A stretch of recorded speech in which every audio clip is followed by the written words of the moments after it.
안녕하세요. 사연에 빠진 나의 DJ 민영입니다. 오늘 사연은요, 여자가 한을 품으면 얼마나 무서운지 똑똑히 보여주는 사연입니다. 마지막 사이다 복수까지 끝까지 집중해서 들어주시고요. 오늘의 사연 함께 읽어볼게요.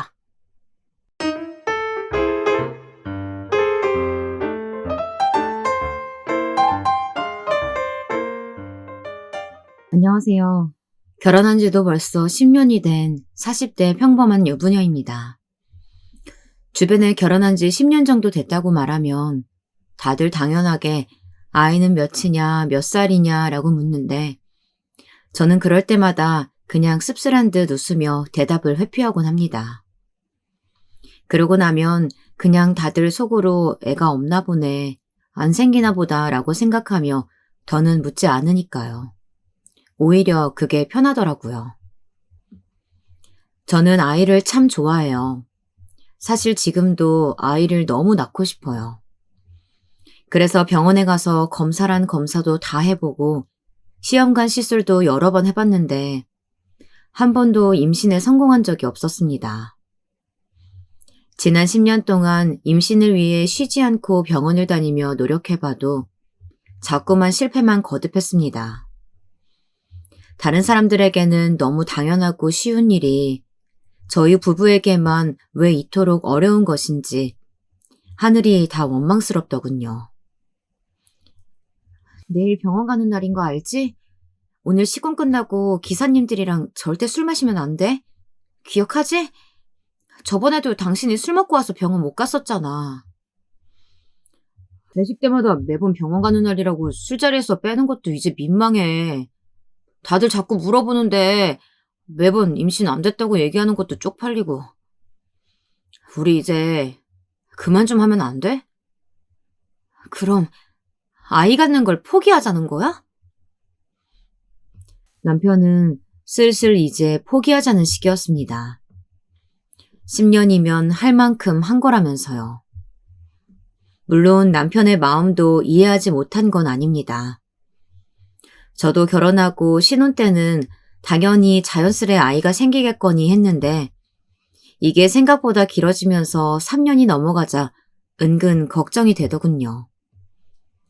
그래서 저는 그때부터 병원에 다니기 시작했어요. 사실 검사를 해봐도 제게는 특별한 점이 없다면서 병원에서는 남편도 검사 받아봐야 할 것 같다고 하더라고요.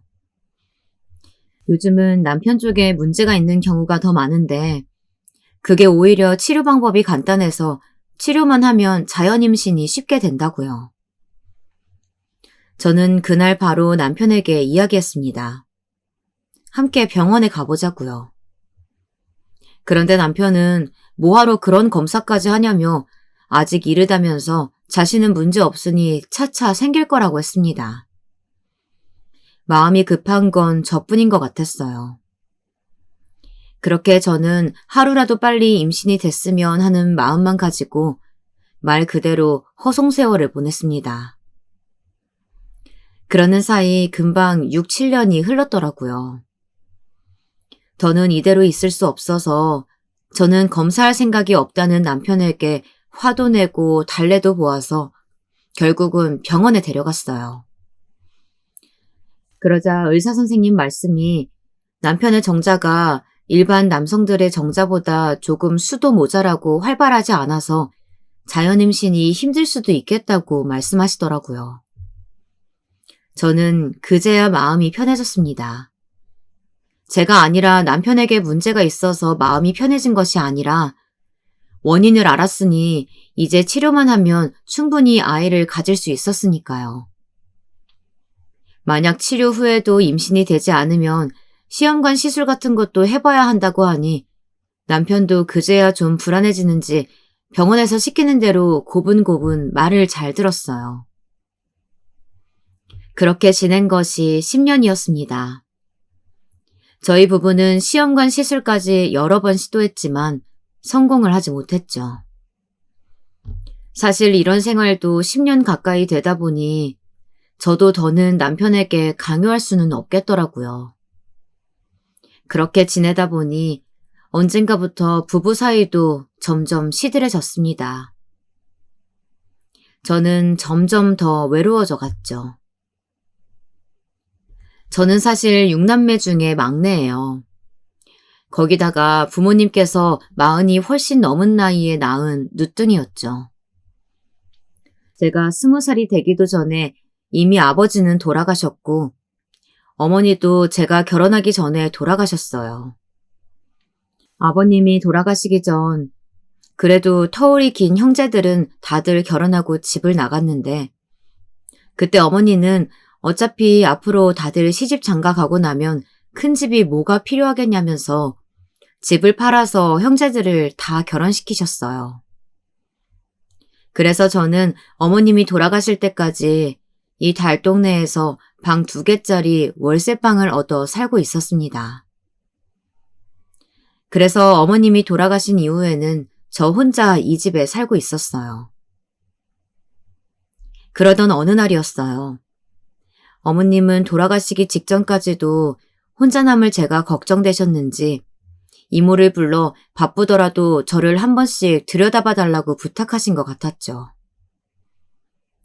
그러고는 바로 얼마 뒤 어머님이 돌아가셨어요. 그 이후로 이모가 한 번을 집에 놀러 오지 않으시길래 많이 바쁘신가 보다 했더니만 웬일로 오셔서는 제게 좋은 선자리가 하나 들어왔다는 뜬금없는 소리를 하시더라고요. 그러면서 남자는 자신이 100% 보장할 테니 무조건 잘 보여서 하루라도 빨리 시집을 가라며 성화였죠. 이모, 엄마 돌아가신 지도 얼마 안 됐는데 벌써 결혼은 무슨 결혼이에요. 그리고 아무리 남자가 괜찮아도 제 마음에 들어야죠. 아이고, 얘가 아직 철이 이렇게 없네. 예전 같았으면 자식이 수두룩 있을 나이에 도대체 무슨 자신감이니? 그 나이에 직업도 변변찮고 월세방 살면서 결혼까지 안 하면 도대체 어떻게 살 건데? 하루라도 어릴 때 시집이라도 가야지. 그냥 혼자 살죠 뭐. 얘가 아주 팔자 좋은 소리 하고 있네. 너 여기 재개발된다는 얘기 못 들었어? 너 내년이면 여기 나가줘야 한다고. 돈은 있어? 네? 재개발이요? 이모는 근처 시장에서 오랫동안 화장품 가게를 하고 계셨기 때문에 동네 일이라면 어느 집에 수자가 몇 개인지까지 빠삭하게 알고 계시는 분이었어요. 이런 달동네 월세 보증금이라고 해봐야 정말 얼마 안 되는 돈일 텐데 그 돈을 가지고 제대로 된 단칸방이나 하나 구할 수 있을까 싶었습니다. 작년에 이모가 화장품 가게 싹 다 인테리어 했잖아. 그때 도와주셨던 사장님이 아들만 셋이래. 근데 그중에 둘째만 아직 장가를 못 가서 걱정이라고 하더라고. 근심이 가득한 제 얼굴을 보셨는지 이모는 기다렸다는 듯 다시 선 이야기를 꺼내셨어요. 아들 셋이 다 아버지 뒤를 이어서 인테리어 회사를 운영하는데 시장 입구에 있는 인테리어 사무실 포함 5층짜리 건물이 바로 그 사장님 거랍니다. 요즘 같을 때 건물주면 묻고 따지지도 말고 무조건 잡아야 하는 거 아니냐며 이모는 설레발을 떠셨어요. 물론 저도 솔깃하긴 했습니다. 사실 제 현재 상황을 냉정하게 생각해보자면 외모도 뭐 그냥 평범했고 부모님은 성인이 된 이후 돌아가시긴 했지만 그래도 어쨌든 두 분 다 안 계신 건 사실이었고요. 직장도 평범한 데다가 모아놓은 돈도 거의 없다시피 했으니 사실 이런 제 조건에 선이 들어왔다는 것만으로도 기적이 아닌가 싶기도 했습니다. 네, 맞습니다.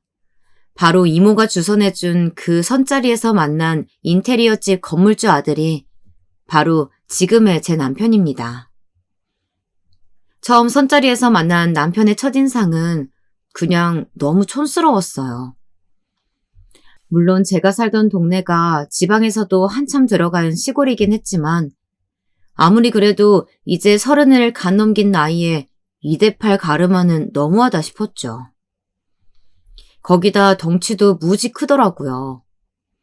나이도 저보다 한두 살 많다고 들었는데 언뜻 보면 저보다 한 10살은 많아 보이는 외모였어요.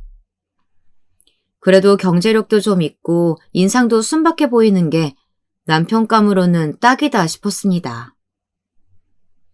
요즘은 남자들도 돈만 좀 있으면 다들 여자 능력도 보고 집안도 다 본다는데 제 조건에 이 정도 남자면 감지덕지 해야 하지 않나 라는 생각도 들었고요.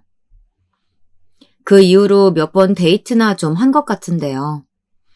저는 어느새 식장에 들어가고 있더라고요. 체감상 그런 기분이 들 정도로 순식간에 진행됐어요. 지금 생각해보면 순진한 건 남편이 아니라 저였던 겁니다. 저는 결혼을 너무 아무런 계획도 준비도 없이 해버려서인지 처음부터 뭐가 뭔지 하나도 모르겠더라고요. 정신없이 하루하루를 그냥 견디듯 보냈습니다. 제 결혼 생활의 가장 큰 장애물은 다름 아닌 시어머니였어요. 결혼 전 이모는 저에게 예비 시아버지에 대해서만 이야기해 주셨는데 동네에서 사람 좋기로 유명하신 분이라며 그렇게 오랫동안 가게 하면서도 사람들하고 큰 소리 한번 나는 걸 본 적이 없다고 하셨습니다. 그 말에 저는 내심 안심하고 있었죠. 그런데 이건 웬걸. 결혼 전 집에 인사를 갔을 때 뵌 예비 시어머니는 첫인상부터가 아주 남다르셨습니다. 웬만한 남자들보다도 건장한 체구에 짧은 커트머리, 거기다가 매우 강력해 보이는 진한 화장과 새빨간 립스틱만으로도 모자라 화려한 금으로 된 액세서리를 온몸에 주렁주렁 메고 계셨어요. 거기다가 외모뿐만이 아니라 저를 바라보시던 눈빛도 굉장하셨습니다. 눈에서 레이저가 나오는 것 같았죠. 부모님도 다 진작에 돌아가시고 형제들까지 출가해서 혼자 살고 있다고 들었는데 혼자서 많이 외로웠겠어? 네, 제가 늦둥이라서 부모님께서 연세가 많으셨거든요. 그랬구나. 사람 정이 얼마나 고팠을까. 우리 집 며느리 되면 앞으로 절대 외로울 일 없어. 우리는 한 건물에 식구가 다 모여 살거든. 1층에 우리 가게, 2층에 우리 부부가 살고 4층에 큰아들, 5층에 막내네, 3층에 딱 한 집만 비어 있으니까. 결혼하면 거기 들어와서 살면 된다. 시부모님 되실 분들이 건물이 있다는 거야 알고 있었지만 그 건물 안에 온 식구가 다 모여 사는 줄은 몰랐습니다. 주말 드라마에서나 보던 일이 제게도 이렇게 일어날 거라고는 생각하지도 못했었거든요. 시부모님도 모자라 형제들까지 해서 다 같이 한 건물에 산다는 건 한 번도 생각해 본 적이 없었는데 저는 사실 조금 고민이 됐어요. 그런데 당시에 남자친구였던 지금의 남편은 형수님과 재수씨도 결혼하고 지금까지 계속 한 건물에서 다 함께 살았는데 가족들끼리 큰 소리 나거나 문제가 생긴 적은 단 한 번도 없다고 하더라고요. 오히려 조카들까지 생기고 나니 서로서로 육아도 도와주고 살림도 함께 하면서 사이가 더 돈독해졌답니다. 듣고 보니 일리가 있는 말 같았어요. 사실 그때까지만 해도 제가 이렇게까지 아이가 안 생길지는 몰랐으니 결혼을 한다면 아이를 많이 낳고 싶다고 생각했었거든요. 워낙 제가 아이들을 좋아해서요. 그런데 저는 친정엄마도 안 계시고 형제들도 멀리 있으니 가능한 시댁 식구들과 함께 지내면 아무래도 서로 도움도 많이 되고 의지도 될 수 있겠다 싶었습니다. 그리고 남자친구 말이 먼저 결혼한 형들을 보면 어쨌든 결혼하자마자 집이 생기니 버는 족족 모아 돈을 금방 모은다고 했답니다. 요즘 애 하나 키우는데 돈도 어마어마하게 들잖아. 집 살 돈 아껴서 우리 애들 열심히 키워야지. 요즘 세상에 결혼하면서 빚 하나 없이 집 살 수 있는 사람이 누가 있겠어요. 사실 자식들이 다 능력이 있어서 알아서 나가서 살면 시부모님 입장에서는 세를 받을 수 있는 집을 그냥 살게 해주시는 건데 감사할 따름이죠. 거기다 사실 저는 지금 살고 있는 월세방에서 하루라도 빨리 나가줘야 하는 신세였으니 찬밥 더운 밥 가릴 때가 아니었죠. 결국 저는 여러모로 정신없이 결혼식을 올리자마자 시부모님 건물 3층에 신접살림을 시작했습니다. 그런데 이게 보통 일이 아니더군요. 생각보다 훨씬 더 힘들었어요. 살다 보니 이 집안은 어느 것 하나 상식적인 게 없는 집안이었습니다. 뭐부터 말해야 할지 모를 만큼 이상한 게 한두 개가 아니었어요. 가장 처음 이해가 되지 않았던 건 이 집 며느리들은 모두 다 직장을 가질 수 없다는 것이었죠. 이 동네에서 우리 집이 인테리어 사업하는 걸 모르는 사람이 없는데 며느리들이 다른 데 나가서 몇 푼 되지도 않는 돈 벌겠다고 집안 내팽개치고 나가면 사람들이 뭐라고 수군거리겠니?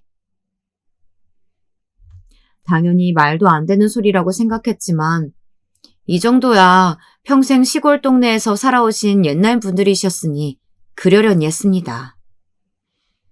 그런데 말이 안 되는 건 그것뿐이 아니었어요.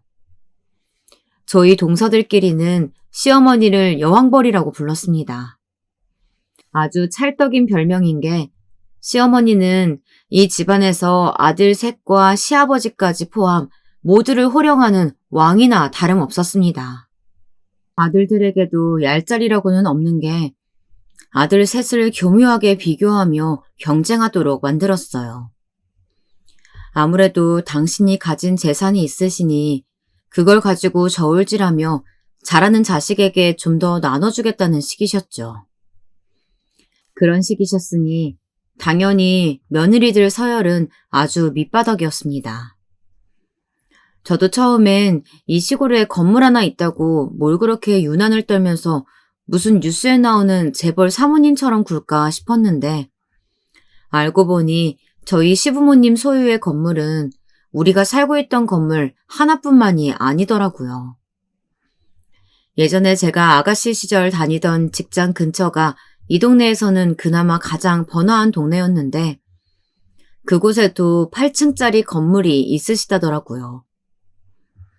사실 저희 시부모님께서도 처음부터 물려받은 재산이 많은 금수저는 아니셨대요. 오히려 그 반대였답니다. 거기다가 심지어 두 분이 결혼한 지 얼마 되지 않아 아버지께서 하시던 작은 가게가 망해서 거리에 나앉을 뻔하셨대요. 거래처에 결제해줄 돈이 없는 지경에 이를 정도로 힘들어서 아주 가까운 지인에게 고소까지 당하셨답니다. 빌린 돈을 못 갚아서요.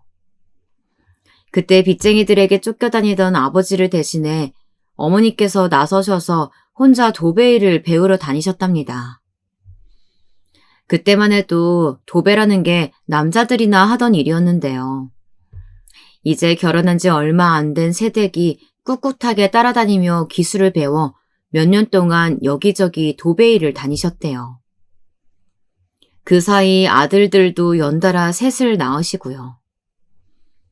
그렇게 번 돈으로 빚도 조금씩 갚고 자식들도 키우며 시아버지와 함께 인테리어 일과 전기 일도 배우셔서 함께 팀으로 다니며 하루도 쉬지 않고 일하셨대요.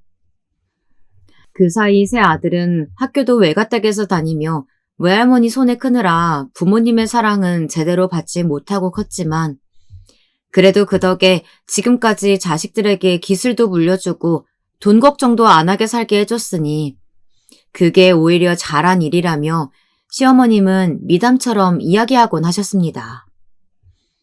영업 능력과 수업만큼은 시어머님이 워낙 좋아서 금방 회사까지 차려서 그 당시 동네 현장이란 현장들은 몽땅 다 시어머니의 입김으로 아버님네 회사에서 도맡아 하셨다고 합니다. 시어머니께서 별의별 고생을 다 하시며 그렇게 악착같이 살아온 덕에 아무리 지방 시골이라고 해도 동네에 큰 건물을 2개나 올리신 거였죠. 시아버지께서는 이게 다 시어머니의 공임을 100% 인정하시며 건물 명의를 모두 다 어머니의 명의로 해주셨다더라고요. 그러니 아들들이 아주 시어머니의 말이라면 껌뻑 죽는 거였죠. 물론 시어머니께서 너무나 대단하신 분이란 건 저도 잘 압니다. 그래서 시아버지나 아들들이 어머니 말이라면 죽는 신용이라도 한다는 것도 이해했어요. 하지만 며느리들은 달랐습니다. 이 집에서 며느리로 살고야 있지만 마치 시어머니의 말이 곧 법이라는 식의 이 집안의 규칙을 언제까지 지켜야 하는 건지 이해할 수 없었죠. 도대체 어느 정도길래 그러냐고요? 제가 결혼한 지 얼마 되지 않았을 때의 일이었어요. 손윗동서에게 듣기론 이 집안만의 기상규칙이 있는데 인테리어 일 특성상 새벽에 남자들이 모두 다 일을 하러 나가야 하니 모든 가족이 새벽 6시 시댁에 모여 아침 식사를 함께 해야 했습니다. 거기다가 음식 준비를 해야 하는데 며느리들은 5시 이후에는 시댁에 모여야 했죠. 저는 처음엔 이게 말이 되는 일인가 싶었는데요. 이 집에선 말이 되는 일이더군요. 동서들 모두 이 집에 시집 온 이후 내내 그렇게 살았답니다.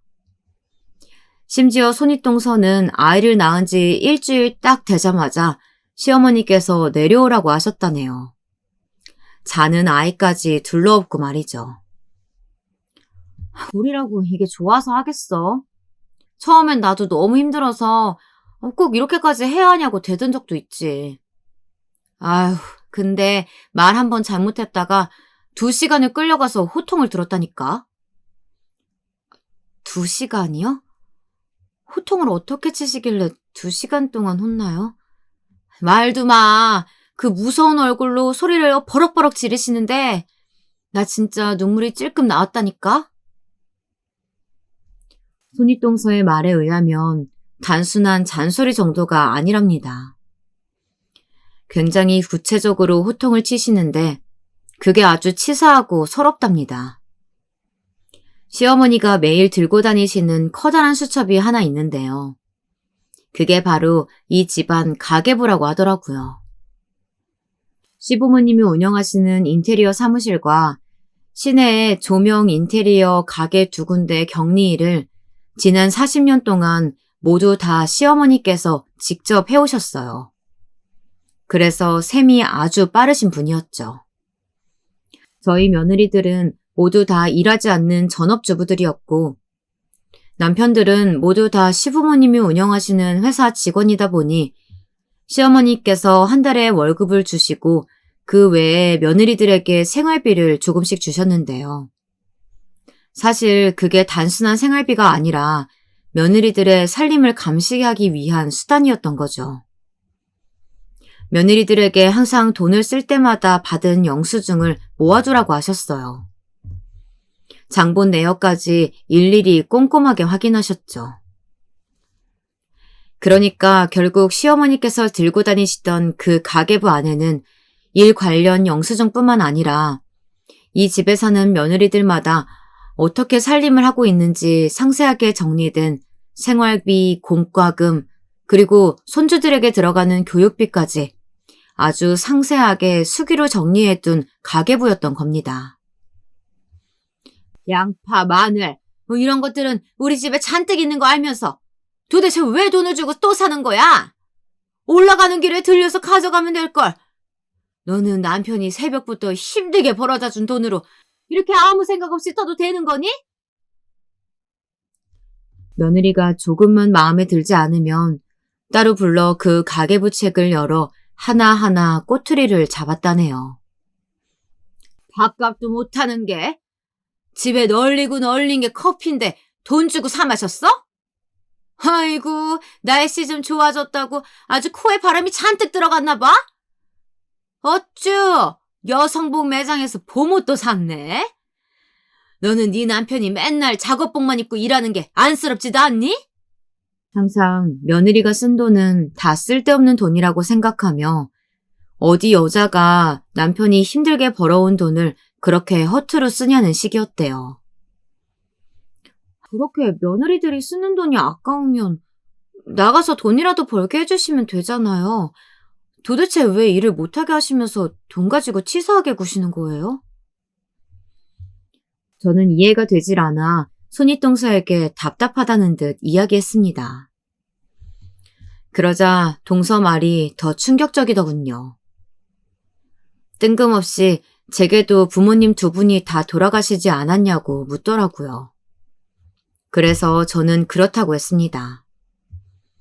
그런데 알고 보니 손윗동서도 어릴 때 부모님이 모두 다 돌아가셨고 제 손아래 동서도 어머님은 이미 돌아가셨고 친정 아버님은 요양원에 계시더라고요. 그래서 저는 뜬금없이 왜 친정 부모님 얘기를 묻냐고 했더니 동서 말이 자신들도 사실 설마 했는데 저까지 이 집 며느리로 들어오고 나니 확신이 들었답니다. 동서 둘 다 부모님도 안 계시고 경제적으로도 조금 힘든 상황에서 갑자기 중매가 들어와 어영부영 어린 나이에 결혼을 했답니다. 그런데 이 집에서 살다 보니 시어머니는 마치 자신들의 아들을 잘 보살필 도우미와 가족들을 잘 키울 보모를 구한 것처럼 굴었대요. 그러려고 일부러 만만한 며느리들을 찾아 집에 들인 것처럼 말이죠. 저는 그때까지만 해도 동서들이 시어머니의 성격이 워낙 강하신 분이니 그 스트레스로 괜한 소리를 하는 거라고 생각했습니다.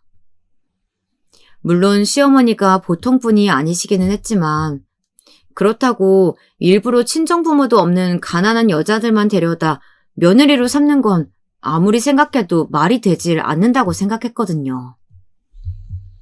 그런데 그 진실을 깨닫는 데까지 저도 얼마 걸리지 않았습니다. 결혼한 지 약 2년이 지났을 때였어요. 처음 이야기한 대로 저는 아이가 생기질 않았어요. 아이도 없이 일도 안 하면서 집에서 살림만 하며 지내다 보니 좀 우울해지더라고요. 근데 마침 그 시기에 결혼 전에 일했던 사무실에서 잠깐 일을 도와줄 수 있겠냐고 하더라고요. 갑자기 직원이 그만둬서 너무 바쁘다며 사람을 구할 때까지만 좀 도와달라고요. 저는 남편에게 상의했어요. 그랬더니 남편은 근무 시간도 길지 않으니 그럼 회사에 사람 구할 때까지만 도와드리라고 하더라고요. 단 시어머니에게는 말하지 말라고 하면서요. 아마 아시면 좋아하지 않으실 거라고요. 저는 제가 일을 하러 나가는데 남편과 시어머님의 허락이 필요하다는 것만으로도 좀 서글펐지만 그래도 잠시나마 그 집에서 나와 사람들도 만나고 저로서 지낼 수 있는 온전한 시간이 생긴 것만으로도 너무 좋았어요. 그렇게 한 달이 넘게 회사에 다니던 중 점심시간에 식사하러 식당에 들어갔다가 그만 시아버지와 시어머님을 만나고야 말았습니다. 생각해보니 시부모님 조명 인테리어 가게가 제가 다니던 직장 근처라는 걸 깜빡 잊고 있었던 거였죠. 네가 이제 보니 아주 보통이 아닌 애였구나. 어쩐지 요새 둘째가 살도 빠지고 힘이 없는 게 피곤해 보이더만. 마누라가 밖에 나가 돈 번다고 챙기질 않아서 그런 거였어. 어머니, 그게 아니고요. 회사에 갑자기 사람이 그만둬서 너무 급하다고 잠깐만 도와주는 거예요. 그리고 퇴근도 빨라서 집안일에도 전혀 지장 없어요. 감히 한 달이나 시부모를 속여놓고 말대꾸를 해? 네가 그렇게 이기적으로 네 멋대로 하고 다니는데 아이가 생길 턱이 있니? 저는 그날 퇴근을 하자마자 집에 돌아와서 시어머니와 독대를 해야 했습니다. 손윗동서에게 들은 바로 그 호통이었죠. 사실 일하는 한 달 동안 출퇴근하면서 새벽 5시에 일어나 남자들 식사도 다 챙겼고 퇴근하고 돌아와 남편 식사에 살림도 게을리한 적이 없었습니다. 더군다나 남편은 체격이 워낙 크고 배도 나온 타입이라 웬만해선 살이 빠질 몸이 아니었어요. 말도 안 되는 억지로 시작한 시어머니의 호통은 결국 제가 얼마 전 마트에서 산 영수증에 적힌 와인 한 병마저 화근이 되어 돌아왔습니다. 하루라도 빨리 애 가져야 하는 애가 매일 술이나 먹고 아주 잘한다, 잘해. 그러고 보니 너희 친정아버지가 선천적으로 심장병도 있으셨다는데 술도 못 끊으셔서 돌아가셨다고 하지 않았어? 이래서 핏줄은 못이 못한다니까. 아무리 제가 거짓말을 하기야 했다고 해도 이미 남편에게도 이야기한 일이었는데 저희 아버지 얘기까지 꺼내시면서 저를 모욕하실 만큼 제가 잘못한 것은 아니라고 생각했습니다. 어머니, 어떻게 그런 얘기까지 하실 수가 있어요? 제가 뭘 그렇게 잘못했다고요? 네가 이 집안에서 내 아들 돈으로 호의호식하면서 사는 이상 너는 출가 외인이고 이 집 사람이야. 네가 네 멋대로 망아지처럼 돌아다니면 네 아버지가 아니라 그게 바로 우리 집안을 먹칠하고 다니는 거라고. 그러니 내가 당연히 단속해야지. 점점 더 시어머니와의 말이 통하질 않았습니다. 그날 저녁 저는 마음이 너무 좋지 않아서 남편 저녁을 차려주고 산책을 하겠다는 핑계를 대고 혼자 동네 작은 포장마차에 갔습니다. 그런데 그곳에 저희 시아버지께서 혼자 계시더라고요. 저는 놀라 그냥 지나가다가 밖에서 보니 아버님이 보이는 것 같아 잠깐 들어온 거라고 둘러댔는데 시아버지는 다 아신다는 눈빛으로 앉으라고 하시더라고요. 안 그래도 혼자 먹기 적적했는데 며느리가 같이 마셔주면 너무 좋겠다고요. 그래서 그날 저는 처음으로 시아버지와 소주 한 잔을 마셨습니다. 너희 시어머니가 그러는 거 다 나 때문이야. 그래서 내가 우리 며느리한테 너무 미안해서 볼 낯이 없다. 그게 무슨 말씀이세요? 저 괜찮아요, 아버님. 내가 젊을 때 잘못을 많이 해서 너희 시어머니가 안 해도 될 고생을 너무 많이 했어. 말로는 돈 많이 벌어뒀으니까 아들들에게 미안한 거 없다고 하지만 나랑 있을 때는 매일 자책해. 아들들 잘할 때 해준 것도 없는데 괜히 힘든 일까지 물려줘서 평생 고생시킨다고. 시어머님이 며느리들을 쥐잡듯이 잡으며 매일 아들들에게 잘하라고 하는 이유가 자신의 죄책감을 조금이나마 덜기 위해서였다는 사실을 알자 저는 왠지 더 시어머니가 싫어졌습니다. 당신 자식만 잘 살면 그만이라는 식으로 결국 남의 자식은 개고생시키는 격이었으니까요. 미안하다. 내가 못나서 우리 며느리들을 너무 힘들게 하네. 너희 시어미가 너무 짜게 굴지? 힘든 일 있으면 언제든지 나한테 얘기해. 내가 그때마다 술도 사주고 용돈도 줄 테니까. 아버님도 어머님께 용돈 받아 쓰시면서 저한테 용돈 주시면 그 돈 어디다 썼다고 하시려고요. 에이, 나 거짓말 잘해. 우리 둘째 며느리보다야 철두철미해서 난 안 걸리지. 저는 아버지가 오랜 시간 투병을 하시다 돌아가셔서 그런지 사실 아버지의 정을 잘 알지 못한 채로 자랐는데요. 시아버지의 인자한 말투와 따뜻한 눈빛에 금세 마음에 있던 서운함과 서러움들이 조금은 녹아내리는 것 같았습니다. 그런데 아무리 제가 잘해보려고 노력을 해도 시어머니의 만행은 정말이지 끝이 없었습니다. 며느리들에게는 장본 영수증 하나하나까지 꼼꼼히 검사해 10원 한 푼 허투루 못 쓰게 하면서 본인은 언제나 백화점에 다니며 명품 가방을 턱턱 샀고 고가의 등산 용품도 많았어요. 그리고 때때마다 동네 산악인 동호회 분들과 여행을 다녔습니다. 뭐 그것까지야 본인이 가진 돈을 가지고 본인이 알아서 쓰시는 것이니 그렇다고 치지만 가장 불만스러웠던 건 저희 며느리들에게는 언제나 남편에게 잘해라. 남자가 밖에 나가서 기펴고 사업 번창하려면 그건 무조건 여자의 내조에 달린 거라면서 남편에게 큰 소리 한번 못 내게 하셔놓고서는 정작 시어머니 본인이 시아버지에게 하시는 걸 보면 기가 찼습니다. 술을 또 당신이 샀어? 당신은 참 배알도 좋아.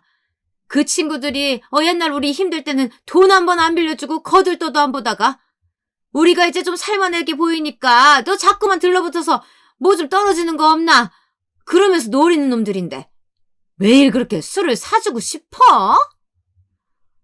에이, 뭘 또 그렇게까지 말해. 어릴 때 그래도 빤스만 입고 같이 뒹굴던 친구들인데 내가 좀 사면 어때? 그래, 이런 인간이니까. 이런 인간이니까 내가 그렇게 평생 고생만 하고 산 거지. 암튼 이번 달 카드값 다음 달 용돈에서 뺄 테니까 그렇게 알고 있어. 아이, 여보. 그래도 그건 너무하다. 시아버지도 저희 며느리들과 별반 다를 게 없어 보였어요. 아무래도 시어머니께서는 지난날 힘들게 사신 인생이 지금의 원동력이라고 저희에게는 누누이 말씀하셨지만 마음속 깊은 곳에서는 지난날의 고생들이 다 시아버지의 탓이라고 생각하시며 울분이 아직 남아있으신 것 같았죠. 시어머니께서는 집안에서는 툭하면 가계부를 꺼내 보여주시며 1,000원 한 장, 휴지 한 장 아껴야 한다며 가족들을 닥달하셨지만 밖에서의 대외적인 모습은 아주 달랐어요. 젊은 때 돈 때문에 사람들에게 굽신거리며 고생을 좀 많이 하셔서 그런지 유독 남들에게 보이는 모습에 굉장히 집착하셨죠. 그래서 명품이나 평소에 입으시는 등산복에 굉장히 신경을 쓰시는 것 같았고요. 그리고 밖에서는 언제나 저희에게도 화통한 척 쿨한 시어머니처럼 구셨고 사람들에게도 후하게 하셨어요. 모임 사람들에게 때때마다 선물도 많이 하시고 밥도 나서서 많이 사시고요. 그러던 어느 날이었어요. 하루는 모임분들과 식사를 마치고서 집으로 오셨더라고요. 그러시면서 제게 나가서 커피와 맛있는 디저트 좀 넉넉하게 사오라고 하셨죠. 저는 결혼한 이후 밖에서 커피를 사 마셔본 적이 없었으니 동네에 어느 가게가 유명한지도 잘 몰랐습니다. 그래서 대충 집 근처의 카페에 가서 어른들이 좋아하실 만한 커피와 디저트를 사서 돌아왔죠. 그리고 예쁜 그릇에 디저트를 옮겨 담아서 내갔습니다. 그런데 제가 가져온 커피를 보자마자 시어머니의 눈빛이 살짝 움찔거리시더라고요. 저는 제가 또 실수했나 싶어 긴장하고 있었는데 다행히 모임분들이 함께 계셔서 그런지 금방 표정 관리를 하시더라고요.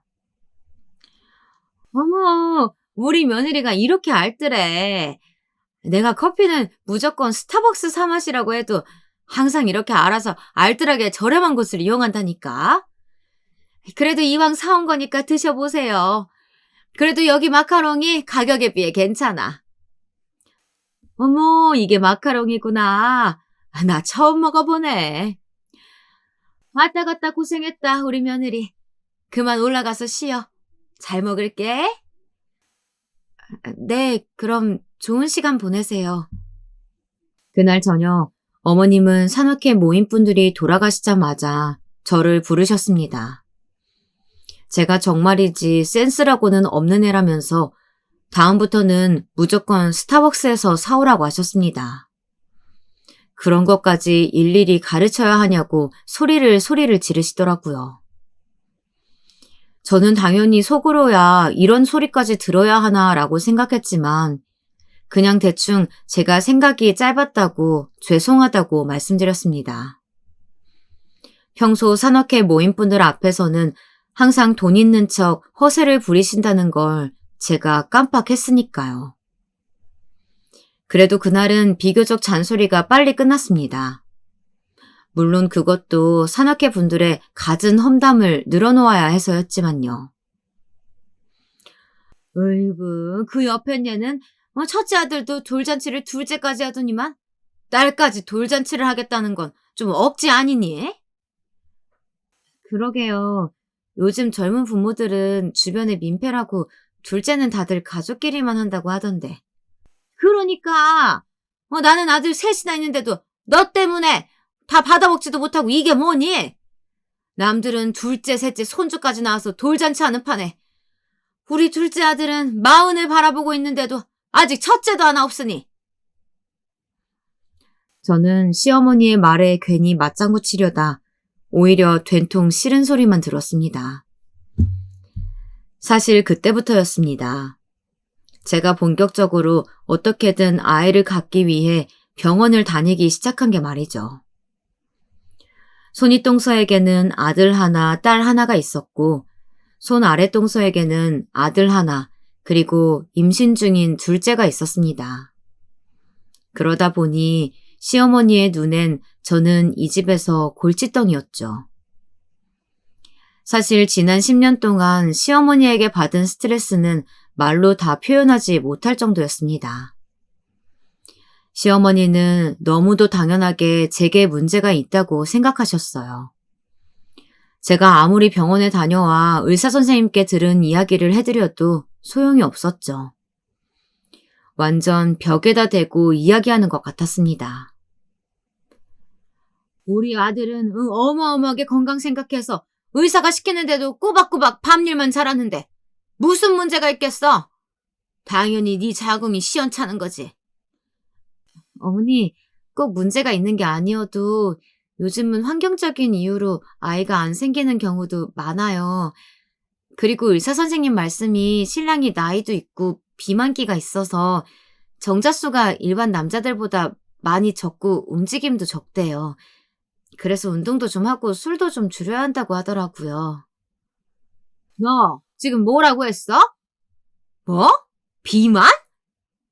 우리 아들이 저렇게 멀쩡하게 잘생겼는데 비만이라니. 아주 이게 아들은커녕 자식 하나도 못 낳는 주제에 뚫린 입으려고 아무 말이나 하네? 어머니, 저는 그런 뜻이 아니라요. 아이를 낳아야 하는데 아무래도 문제가 있으면 바로 잡아야 할 것 같아서 꼬박꼬박 말대꾸하는 거 봐라. 이래서 어른들이 다들 가정교육 잘 받아야 한다고 하는 거야. 하긴 부모가 둘 다 일찍 뒤졌으니 네가 배우긴 뭘 보고 배웠겠니? 매번 이런 식이었습니다. 얼마나 불같으신지 시어머니는 한번 화가 나면 해야 할 말, 하면 안 되는 말조차 구분하지 못하는 분노 조절 장애 같아 보였어요. 저는 더는 말해봐야 무슨 소용이 있을까 싶어 그냥 그대로 시어머니 방에서 나왔습니다.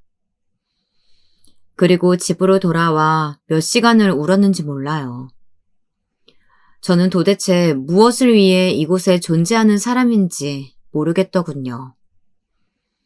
제 남편을 제가 너무 사랑해서 이 결혼 생활을 유지해야 해서일까요?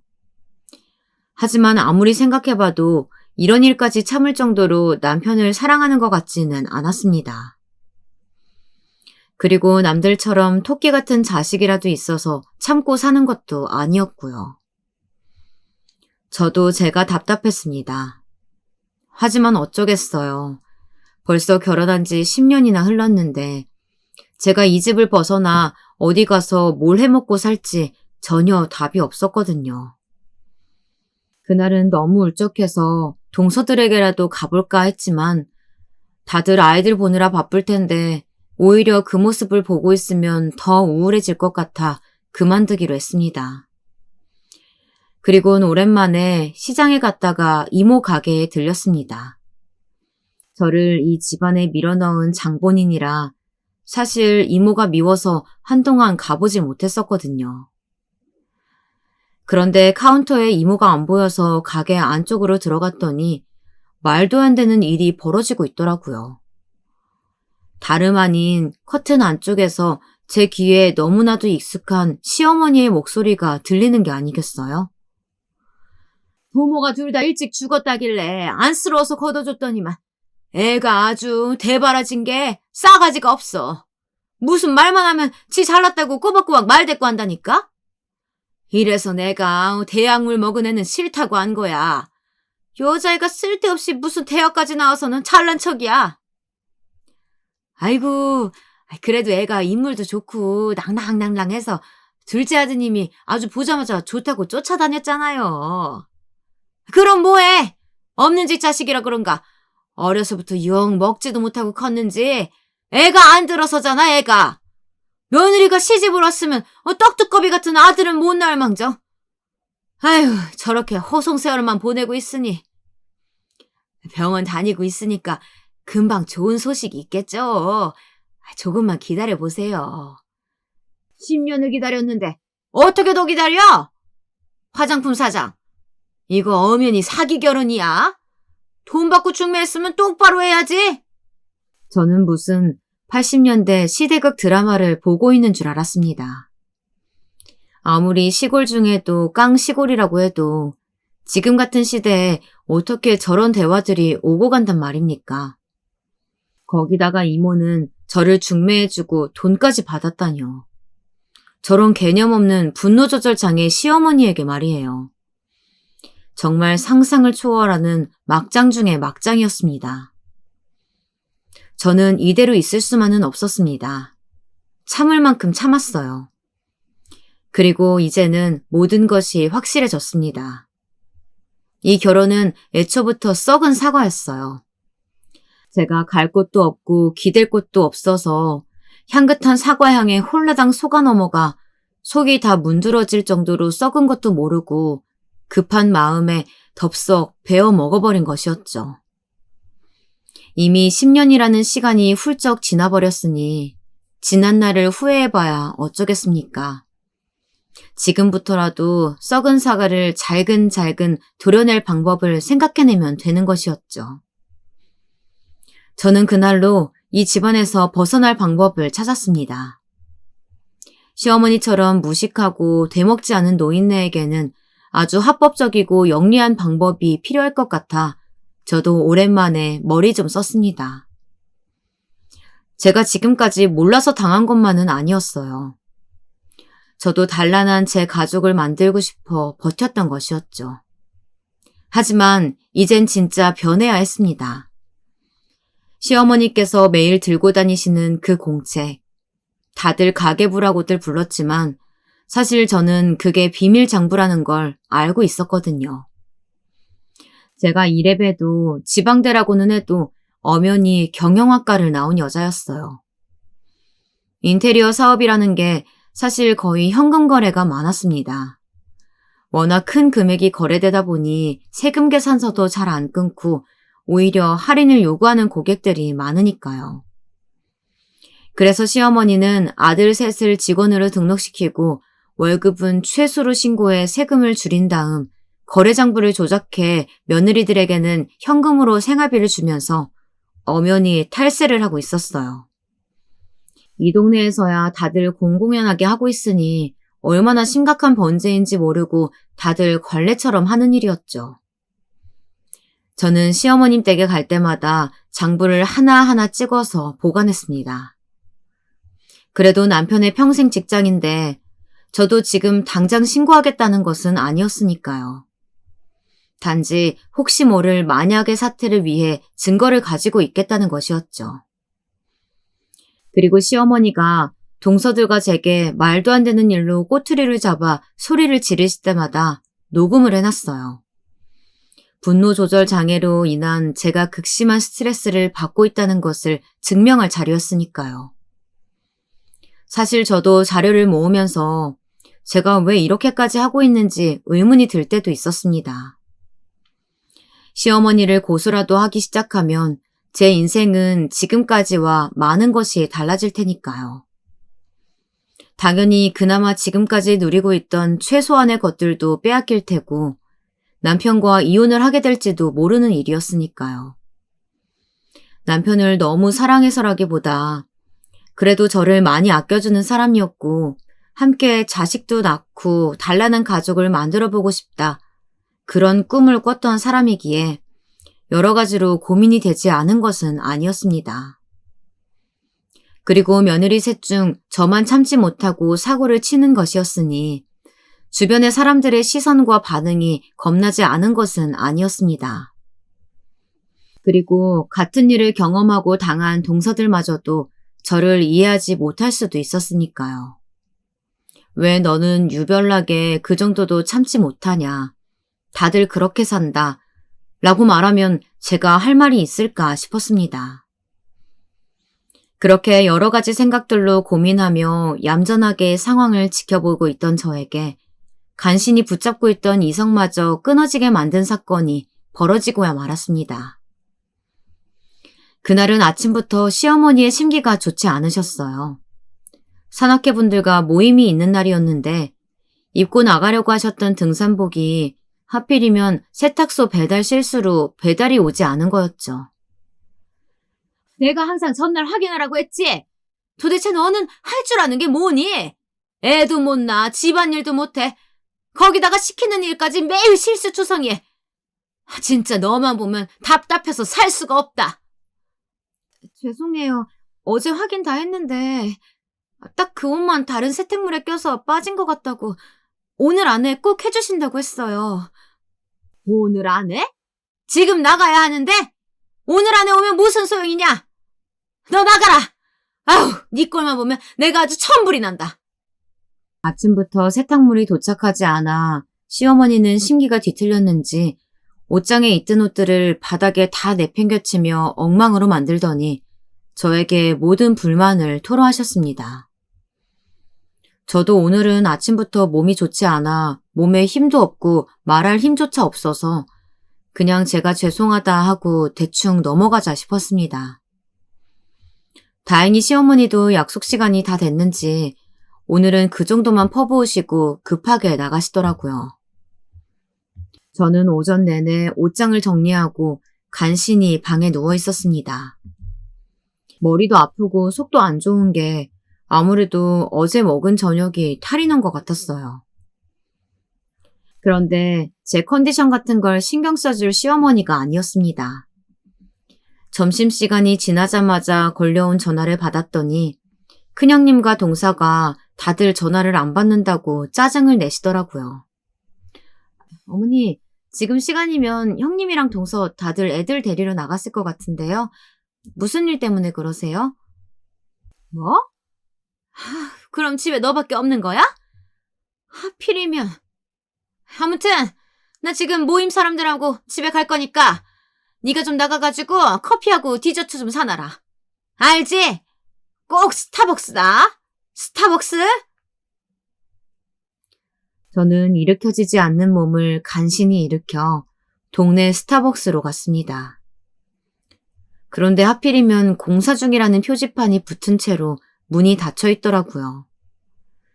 저는 순간 머리가 핑 돌고 현기증이 났습니다. 아무래도 안 되겠다 싶어 약국에 들렸다가 시어머니에게 전화를 드렸어요.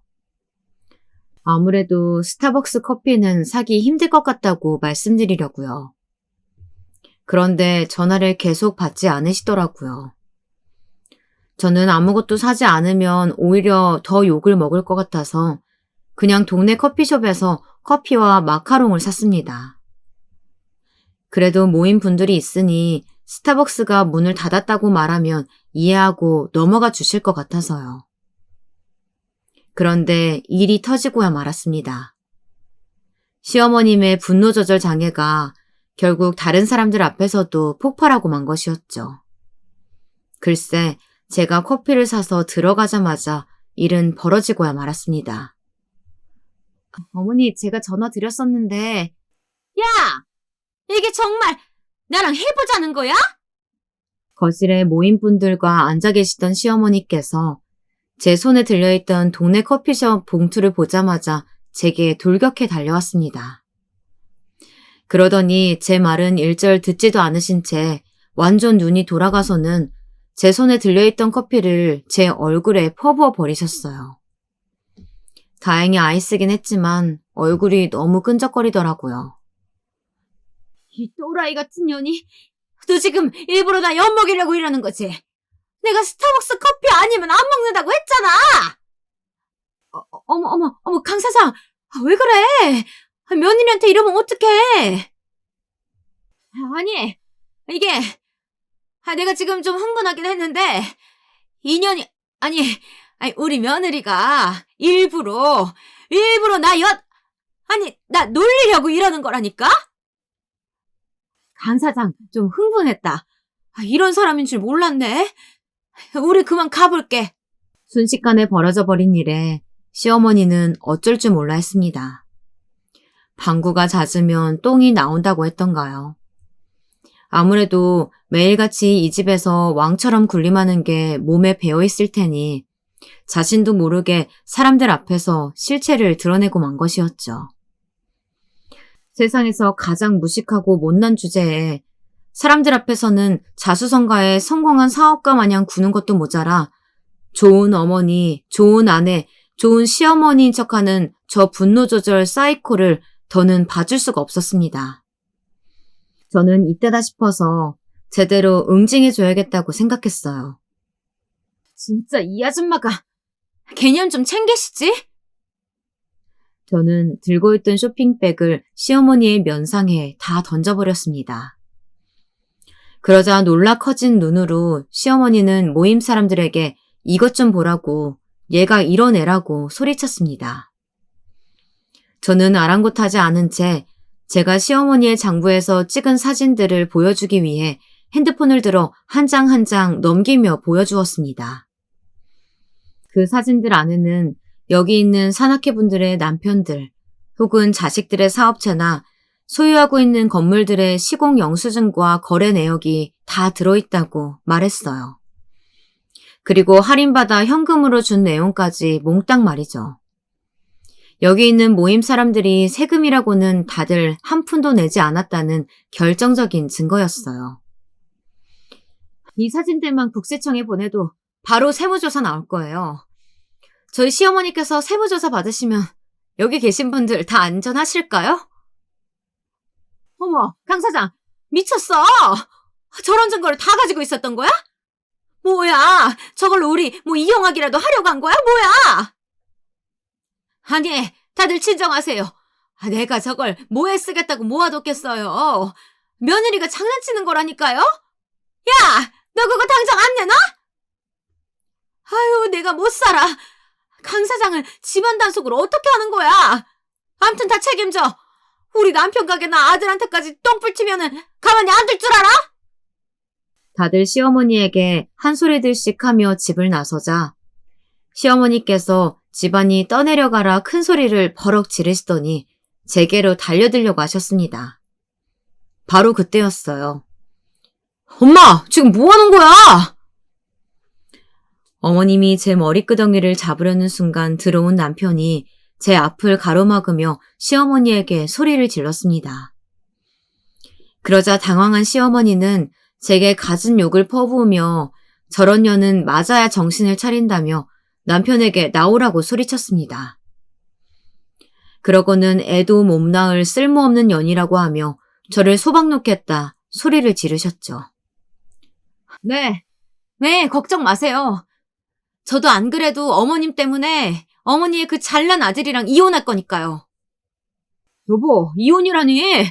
난 당신이랑 절대 이혼 못해. 그럼 우리 아이는 어떡해? 그런 소리 하지 마. 우리 애가 듣는다고. 뭐? 아이? 아이라니! 우리 여보 임신했어, 엄마. 우리 여보한테 손 하나만 까딱해. 내가 가만히 안 둘 거니까. 네, 제가 임신을 했습니다. 그렇게 바라고 바랄 때는 오지 않던 아이가 엄마가 이 감옥에서 탈출하겠다 마음을 먹은 순간 제게 와줬더라고요. 저는 아까 커피를 사기 전 약국에 들러 혹시나 하는 마음에 테스트기를 사서 커피숍 화장실에서 검사를 했습니다. 그런데 지금까지 단 한 번도 본 적이 없었던 두 줄이 바로 뜨더라고요. 시험관 시술을 해도 성공하지 못했던 제가 자연 임신에 성공한 것이었죠. 그래서 사실 저는 제 임신 사실을 알자마자 시어머니와 잘 지내볼 생각이었습니다. 그런데 시어머니가 제 얼굴에 커피를 쏟던 그 순간에 정신이 번쩍 들었어요. 아, 역시 이곳에서는 탈출해야겠다. 라고요. 이런 곳에서 제 아이를 키울 수는 없었습니다. 제가 미혼모가 돼서 혼자 아이를 키우는 한이 있더라도 이 집안에서는 한시도 살 수 없었어요. 그래서 저는 그 길로 짐을 싸 집을 나왔습니다. 그리고 다른 지역에 사는 언니네 집으로 가서 신세를 졌어요. 언니에게 결혼하고 지금까지 있었던 일에 대해 다 이야기했더니 언니가 펑펑 울더라고요. 제가 부잣집에 시집가 잘만 살고 있는 줄 알았답니다. 언니는 아이 낳으면 자신이 다 도와줄 테니 함께 살자고 하더라고요. 저는 너무 고마웠습니다. 제게도 이런 따뜻한 가족들이 있었는데 제가 잊고 살고 있었던 거였죠. 그날 이후 남편과 시어머니는 언니네 집 문턱이 닳도록 드나들었어요. 핏줄이라면 끔찍한 시어머니가 자기 자식을 이대로 놓칠 사람이 아니었죠. 저는 보란듯이 만나주지 않았어요. 그리고 남편에게 통보했습니다. 우리 아이의 아버지 되고 싶으면 당신 어머니도 버리고 하던 일 다 버리고 여기로 와. 그러면 내가 아버지로서 인정해줄게. 그러자 남편은 조금의 고민도 없이 그 집에서 나와 제가 있는 곳으로 왔습니다. 그래서 저희는 지금 함께 언니네 집 근처에서 작은 인테리어 가게를 하며 눈에 넣어도 아프지 않을 아들을 낳아 키우고 있습니다. 시댁 식구들과는 어떻게 지내냐고요? 가끔 시아버지와 다른 형제들은 집에 놀러 오기도 해요. 하지만 저는 죽을 때까지 시어머니의 얼굴은 절대 보고 싶지 않다고 선포했습니다. 제가 그 집을 나오고 나서 어머님께서 제 얼굴에 커피까지 부었다는 소리를 들은 아들들이 이러다 자신들까지 아내에게 버림받을지 모른다며 더 심해지기 전에 고쳐야 한다면서 시어머니를 모시고 병원에도 다니고 하고 있다고 하더라고요. 동서들은 지금까지도 제게 너무 고마워해요. 그나마 제 덕분에 시어머니께서 전보다는 많이 나아졌다고요.